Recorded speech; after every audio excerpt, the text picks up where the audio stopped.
time to go. All right. Welcome, ladies and gentlemen, to RTVZone.com Hell's Kitchen Recap, 3rd edition, coming to you live and direct. The audience is growing. Our panel is growing. This week, we got a lot to talk about. Great panel. You see them on the screen. Barbie Marshall, Chef Kimmy Mem. I'm sure the Mem stands for Memphis. Big body karate, Mr. Avon. Covered. Let's get right into it, ladies and gentlemen. How's everybody? Everybody good? Great. I'm good. Yeah, I'm fine. Glad to have you here. Kimmy joining the show. Kimmy, you had a hell of a day today, so we got to get to you.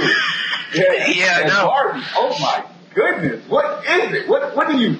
What's going on? I don't know what to tell you. I don't know what to tell you. I mean, for real, I don't know. I don't know. It's crazy. Why they going at the girl so hard? I don't know, but like I told y'all last week, that's my good girlfriend, and we gotta get this together, cause you know, the Barbie she got a little bit in her. There's something going on that we ain't knowing about, but I mean, see, Kimmy, we here. But that's my girl. People always hating. I mean, we can't hate everybody. I mean, but yeah. So listen, Kimmy, you're down in Memphis, doing some catering. You're on Twitter, on Facebook. We'll get to all of that. But you started off the show with a burn, severe burn, reminiscent of my man Dave Champion. And you came back, fought back at the end of the show. It didn't look like you were going to take us through the burn real quick. What was going through your mind and how'd you fight back? Oh my gosh, the burn it was crazy. The burn, it hit not only my fingers, but it went up my arm. And not only did it go up my arm, but it hit both hands. So it was really hard to fight back from that. But I had to fight back because I knew my team needed me. We were about to go into dinner service. So I just fought back and came out there with burns and all and kicked butt. Now, how'd you burn yourself? The oil from the pan popped up and burnt my arm, and then the pan was actually hot when I went to grab it because I just got it out of the oven. Hold up. The oil hold up. No, don't give me. You said the oil, it just jumped up? I mean, what happened? The oil just jumped up? Well, You dropped, yeah, it just keep it jumped. clean with me. Yeah, it just jumped up. What happened? You dropped, so you jumped it up. What I did was when I pulled it out of the oven, I stuck it on top of the stove, and the oil, I guess I shook it, and when I shook it, it went all up down my arm. I still have scar burns. It's crazy. I got it. When you fought back, and that's what's important. You know, it's a hell of a competition. You're there to win a prize, so big props to you. The audience loves you for that. Before I go any further, I'm sorry, I don't want to make the show about me, but I wouldn't be here. You all watch my season 3 without my beautiful family and my wife.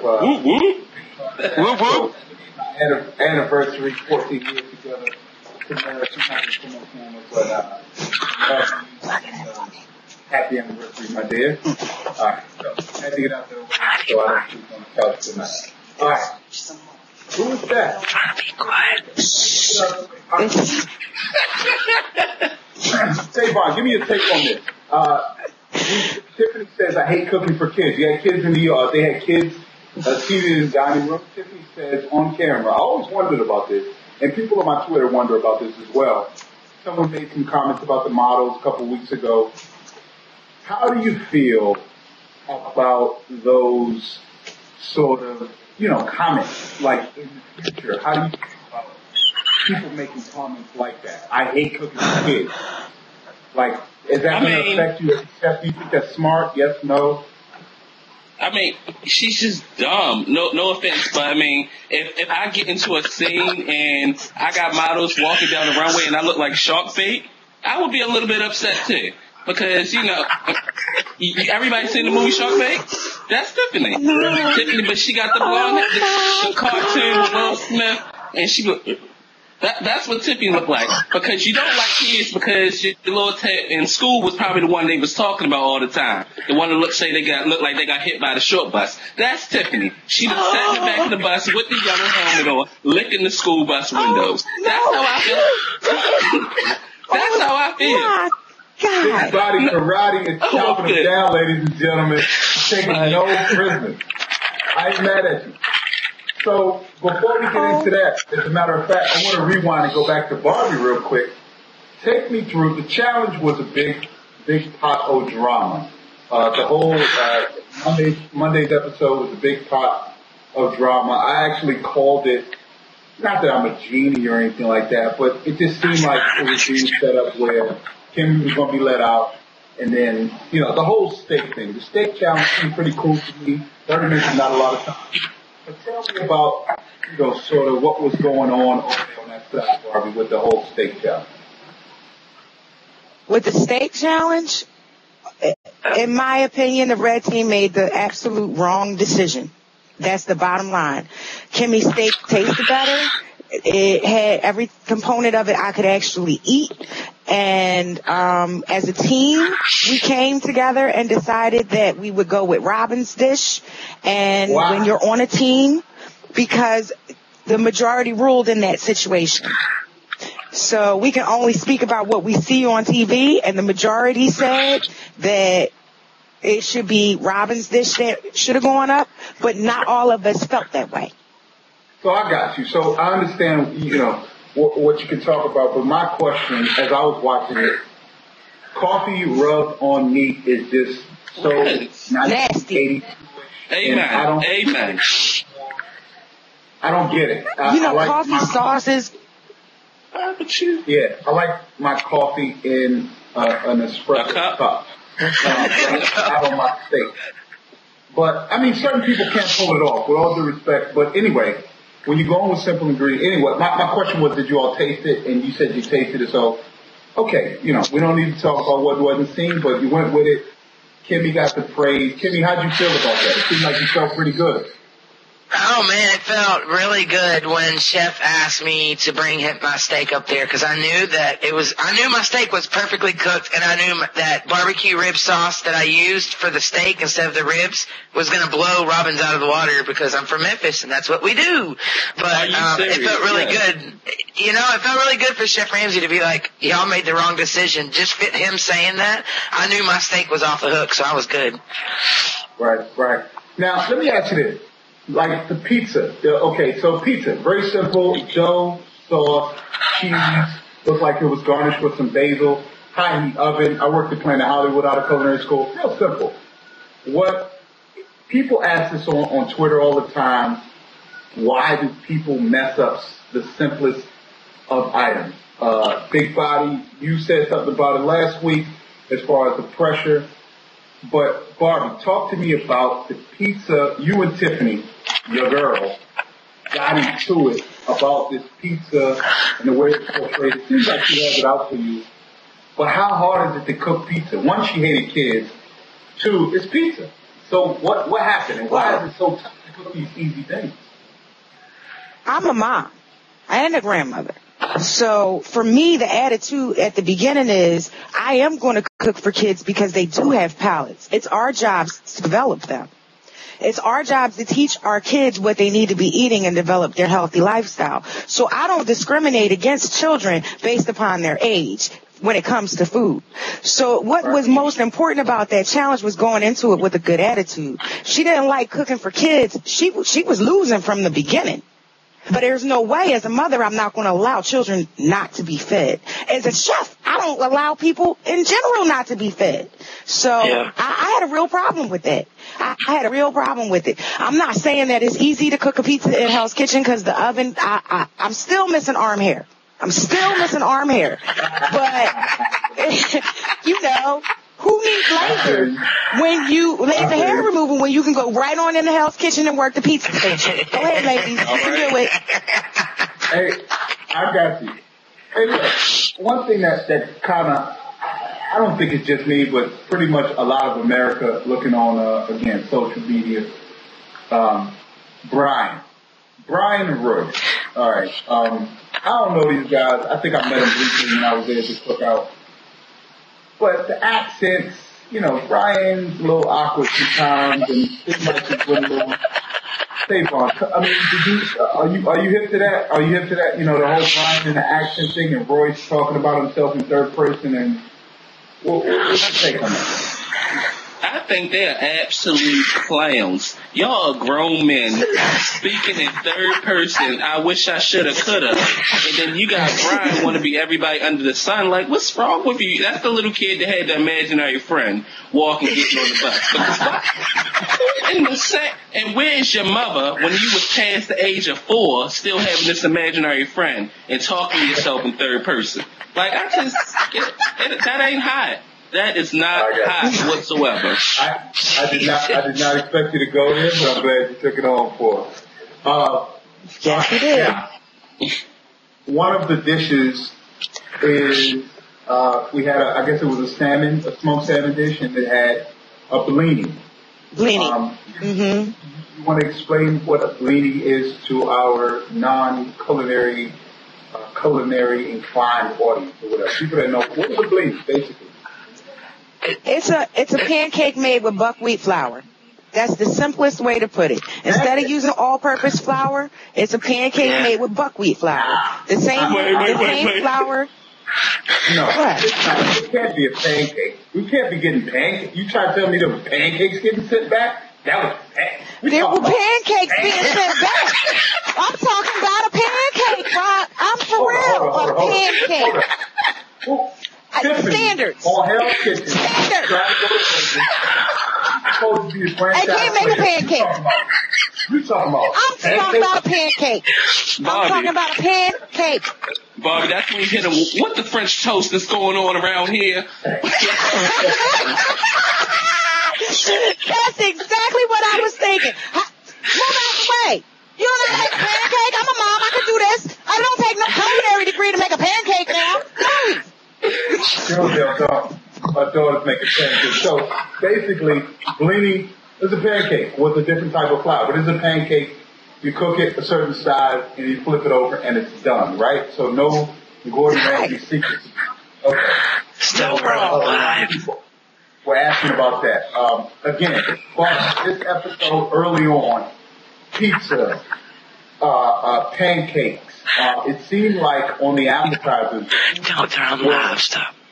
Kicking ass, and this was your episode. Like, wow, Barbie, here she is. She's running stuff. That attitude thing. It seems like everybody is all a contestant perspective. Now, Kimmy, I'm gonna come to you in a second, but Barbie, I want to talk about how to the viewers. How, you sort of quiet. You can remind me of me a little bit. Like, I'm going to let y'all show yourself a little bit, and I'm going to come out, and I'm going to understand the system. Tell me how your perspective sort of has, when you are at this point, mentally. Right now, I'm trying to focus just on that's all I want to do is just come in there and cook. And all of this drama and all of this cussing and all of this fussing and fighting is like really bringing me down. But all I want to do is cook. And I just feel like it's too many chefs in the kitchen. I just need to move somebody out my way. If you're not going to do it, just let me do it. I can do it. Just move. Just don't fight about it. Let's just do it. Let's talk about it. Now, Kimmy. Barbie was seen, you were there. We didn't talk to you last week, but she's like a villain early on. She's a villain, seems to the audience. So it seems like y'all are vibing now. How has that transition? Like, you understand, tell me how that changed. It all changed when I went on this trip last week. No, I'm just kidding. We went on a trip up there, and I went to go actually spend time with Barbie on her farm and with her family, wonderful people. They taught us, I learned a lot just farming vegetables that I didn't even know. So they showed us much respect, mad love, gave us a place to sleep. Me and Barbie grilled out together. When you're in a competition like that and you're under a lot of pressure, of course you're going to have enemies. You don't know any of these people, so of course, you're going back and forth, but once you get out into the real world, you realize who these people are, and you grow bonds with all of them, and that's what I've done with almost everybody from the show, actually. Mm-hmm. I got you. Now, y'all Biggie Smalls fans? What? Biggie? What? Yeah. Biggie, Notorious, B.I.G. Anybody? Yeah, I know who you're talking about, I think we're mostly East Coasters, right? What's the... have we entered in the age where Biggie is an old man thing? I mean, come on. Anyway, don't worry about that. All right, so I was going to do a little What's Beef plug, but don't even worry about that. I'm too old. Now I'm quoting Biggie. So Beef, Kimmy, you, Robin, 2 peas in a pod. Now y'all beefing over beef. What's up with that? That was a good one. Yeah, we're beefing over. Y'all are going at it. Yeah, me and Robin are going at it because Robin is deaf and she can't hear, and I'm telling her times, and then she's like, "Oh, a minute? Oh, I mean 30 seconds." What? Oh yeah. I say shout to all my deaf people. Not a knock on them. We love you, but yes, we do. I don't mean it like that. I'm just messing with you. Go ahead. Okay, don't make me feel bad. No, but we're beefing because Robin just can't listen, and she can't tell time, or something's wrong with her, because at this point, like, we used to be like 2 peas in a pod, we were best friends, dude, and now it's all like we're at each other's throats. She's throwing low blows as low as, like, I didn't even know she could reach that low, man. Like, she's hitting me pretty hard with, I'm your enemy, I'm keeping you close, and I'm just like, really, dude? Just yesterday we were best friends, how does it happen? And it's all the pressure, and everybody talking, and everybody screaming at each other, so everything is all jacked up right now. But it gets crazier, so watch. Now, when I met Robin on next, when I came, and I think I said to her, I was like, wow, like, you're an intense person. You got a lot of energy. You did say that to her. Tavon, I know you're going to have to, give it to me. Tell me about Robin. What you thinking at this point? You nailed it in the classy way. Like, she is intense. She got the standoff personality that looks like, you want to rumble with the bee, huh? Like, you can't just go at Robin any type of way. You got that, you want to tiptoe in, tiptoe out, just in case you got to find the nearest exit, because it looks like speaking of tiptoe in and out, let's talk about tiptoeing in and out, Rock. How about that? That was last night. The Hobbit in our room. Oh my God. She tiptoed in our room. Who does that? Okay, great. So I snored. Sorry. I almost swallowed my tongue. That when you said that, you said I awoke and I saw a Hobbit-like creature in the room. First of all, shout out to all the Hobbits around the world. I love you. RTVZone.com loves you. But Barbie didn't love it. She didn't expect to see a Hobbit. She didn't know the Hobbit. Okay, listen. I clearly have a problem with cohabitating. The dishes, the bathroom, the bathtub, the bedroom. That's a problem for me. Like, I understand, but like Dana said, you sleep on the couch. Like, I woke up and was like, what is that? Like, there's not supposed to be anybody in here. Like, what is that? Like, that's not cool. At least tap me, stomp around, make some noise, let me know you're there. Like, let me know you're there. Whose bed was that? I think that was Roshni's bed. I'm pretty sure it was Roshni's bed. Yeah, you're right. Had the sheets been clean? Do we know? Probably not. We don't know nothing about it. It wasn't intended for anybody else to sleep in it but Roshni, so I don't probably think not. It was. I don't know nothing about that. But, now, Robin shares. She doesn't mind sharing. Now remember, to the millions out there watching right now, we get like millions of viewers. To the millions out there watching from all around the world, real quick,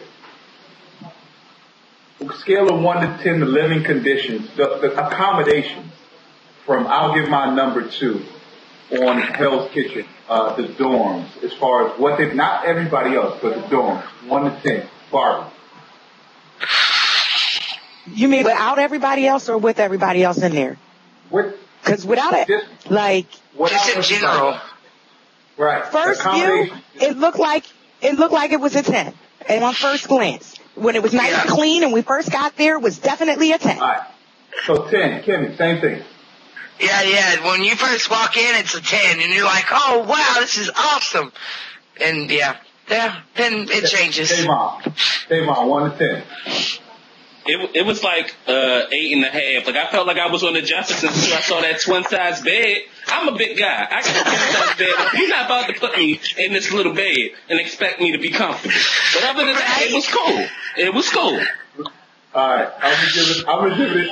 I feel you. I'm gonna give it a 10 as well. When I was there, because the people make it messy. The people make it sort of I won't say it's unlivable, but the furniture, the Italian furniture, the stuff, the stuff they provided was awesome. So they take care of you on Hell's Kitchen. So all you need to focus on is the competition. Just people ask that. So I just wanted to get you all to take. Now, all right, I'm gonna ask you a question. They don't have a maid service. No maid service. Don't think that it's totally taken care of. But I mean, when you get there, you feel like you classy, like you living nice when you first walk in. So it's nice. It ain't nice, but it's nice. So it wasn't no shotgun house in the hood. I know that. Definitely. Hold up. Feel like you done But you have to do your own dishes. I'll talk to you offline, Tavon. I want to know the difference between nice and nice. But I'll talk to you. Okay, guy side. Okay, so steaks. Royce, again, one of Gordon's. Royce has put himself on his pedestal, and he works with a badass chef. My man, season 1 runner-up. Ralph, thank you. Pagano. So he's up there. He's already called them on his British iPhone and all that jazz. And Royce says, I can cook. I love how they do a great job of propping you up in the comments. And if you say that, you about to get chopped down. But he makes Royce call out, what does he call out? Do anybody remember? He says, Rolls Royce? He said 3 fillet, Rolls Royce, is that what it was 3 fillet, 1 hanger. 3 fillet, 1 hanger. How many? 3 fillet, 1 hanger. 3 fillet, 1 hanger. 3 fillet, 1 hanger. Say it again. He should have been like, say it again. Biatch. But 3 fillet, 1 hanger. 3 fillet, 1 hanger. And then he says, Patrick, what we got coming? 2 fillet, 1 hanger. 2 fillet, 1 hanger. You know what? I'm not even gonna lie. What are we on? Episode 11? Right? Episode 10, episode 11? 10. It took me a long time to understand the accent. It took me a while to get through the accent. So Patrick still might be having some translation. But on this instance, it was Royce said it 5 times. It might have been his accent, but it was American, and it was to Patrick. So it wasn't. Gordon is very hard. He speaks extremely fast, and he has the accent. On order, 4 combos, table 25, 3 hanger, 1 such and such, 1 such and such, such and such. Oh yeah. F all, at the same time, right? So it's hard to understand him. Yeah. But I'm happy with that. Maybe Patrick was frustrated with Royce. He might have talked too much. He was always talking, and after a while, you trying to start zoning out the chatter, and Patrick might have zoned out the chatter at the most inappropriate time. Yeah. Sometimes can. We have Brian running around the kitchen talking about horses being on the line in Spanish, and everybody's looking like, what did he just say? What was that? And get out something without a cheeseburger without cheese quick, and everybody is like, what? What are you saying? So and we know Patrick might have been like only listening to Chef and not listening to Royce. So now, let me ask you this: why send up food that? Okay, so a lot of people send up. This burns me up. Like Patrick did this on tonight's episode. Why do contestants? Tell me the thought process of sending up food that is not up to standard. What you see. I'm not judging. I think I understand, but to the viewers, why do you send up things that you think might be on the edge? What is your process of see if he'll take this when you know it's not perfect? Anybody? When when you know it's not perfect and you like try to send it up there, it's only because you know you're going to get yelled at either way. So you might as well try to not get yelled at. So go ahead and put it up there. I mean, I guess maybe that's where Patrick was thinking is, okay, I'm going to try this. Maybe it'll pass. But I mean, if you know it's completely raw like that, I don't understand that process at all because I wouldn't have sent it up there that raw at all. If it's like on the verge of rare to medium rare, I'll send it up there because I know it's going to cook as I'm walking. Yeah. But what would you do? Here's what I learned from Gordon. You honest. If he can't trust you, he can't work with you. So even though you're going to get yelled at for, Chef, I need 3 more minutes, or I got to start the whole table over. If you tell me it's coming, he will curse you out if you send out a 6 top perfectly. He's going to say, you effing donut. This is perfect. You think you're good? F you. Go cry. This is really good. But, so why send it out? I don't understand that. Like, this is episode 11, it's like the 5th, 6th dinner service or whatever. I'm not understanding how you send up stuff that you know you can't send back. Talk to me.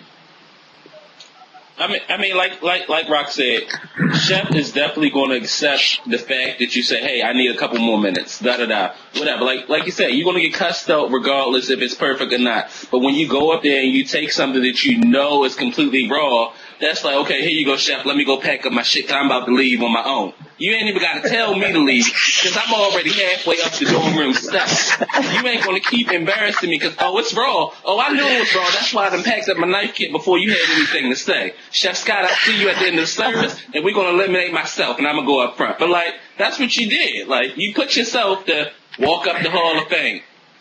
Like, come on. That's the Tavon school of thought on Hell's Kitchen, ladies and gentlemen. All right, now, Red Team. Who got kicked out? Wait, who got kicked out? I don't know if I took my notes right. Patrick. It was Patrick. Patrick and Royce. And he got back in. Royce got kicked out. And then the Red kicked team, out. Did the Red Team get kicked? Red Team got kicked out. The whole team. The whole team got kicked out. The whole and then the team got kicked out. The beef started. Whoa. I think we saw it. America knows about it, right? Here's a question I'm going to go to you with, Kenny. Why on earth, I've been tweeting this for weeks, the B word tossed around like a freaking tax attack. Why on earth is she offended? I don't think that was it, but I wasn't there. But it's like, oh, we call each other B's, we calling everybody B's, and now you called me a B and I'm beefing? Like, what's up? What happened? Oh, there was a lot more drama than just the B word. It was her saying that, I sabotaged her by not telling her the correct time, and that's not what happened, and she was off on time, and, I mean, she went with the low blow with, keep your friends close and your enemies closer, and that's the only reason she's been friends with me that whole time. So, of course, I felt betrayed, and I went off. Like, the Memphis came out in me tonight for sure. For sure. I did not know how Memphis ghetto I could be until I watched it tonight. Well, Kimmy, I thank you for not letting it only be the black people that got to get ghetto. Because I appreciate it. It just showed us we ain't got to be the only ones on national TV cutting up. I appreciate to see that Memphis got some hood in them, and they ain't the chocolate ones. Please, thank you. First of all, no problem. Shout out to Memphis. Not all Memphis is hood. I've been through Memphis before. Shout out to M-Town, right? Now, I gotta ask a question. She said, suck something. She said, suck something. And Barbie was like, oh, suck that. Like, oh. I'm sure what? Yeah. Suck what? What did she say? Can you all Did she say? Yeah, didn't she? We filmed a year ago, Rock. I don't even remember. I think she said something. Oh!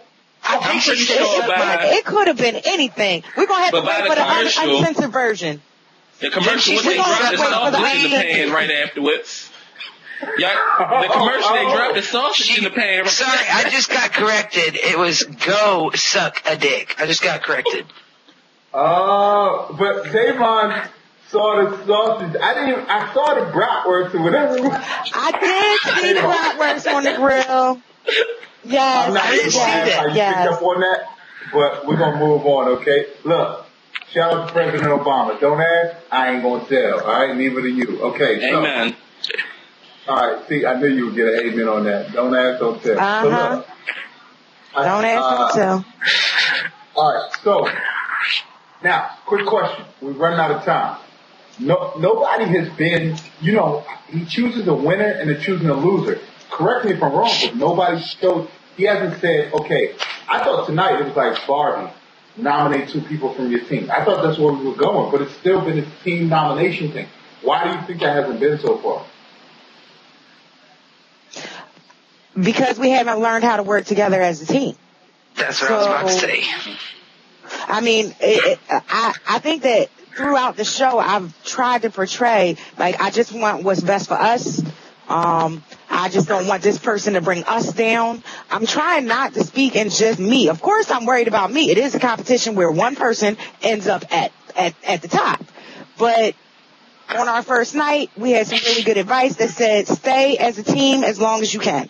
And that was the advice that I was trying to follow. And that was the advice that, when I spoke to my team, that's what I would say. This is all I'm worried about. So, I was only happy that I was happy it wasn't me. I was happy it wasn't me, and I was happy to have a chance to say my say about Tiffany. Last 2 things real quick. I didn't really understand why the guys lost 2. They finished with less people. I guess because one got kicked out, but they finished service and they lose. I thought that was a little, I'm not Gordon, but I thought that was a little, iffy. What are your, after you, who got eliminated again? I forget. Patrick.